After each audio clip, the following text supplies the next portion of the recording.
चलित वर्ष अनुष्ठित होइଥିବା मैट्रिक परीक्षार फलाफल प्रकाश पाइथिबा बेले एथिरे रेमुणा स्थित मॉडर्न ट्यूटोरियल छात्र छात्री अपूर्व सफलता हासिल करिसेंती। चलित थर ट्यूटोरियल मोट 74 जन छात्र छात्री परीक्षा देथिबा बेले फलाफल 100% होइछि।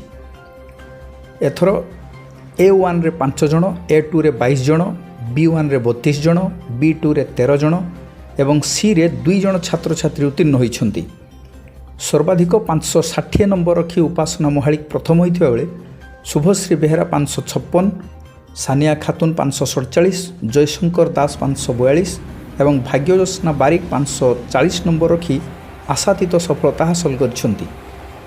कृति छात्र छात्री अनुष्ठान पक्षरु समस्त शिक्षक शिक्षयित्री और पिलांक द्वारा पुष्पगुच्छ दे सम्मानित कराइथिबा बेले अनुष्ठान परिचालना निर्देशक बाबू सार पिलामानकर ही कृतित्व रे खुशी व्यक्त करिसेंती।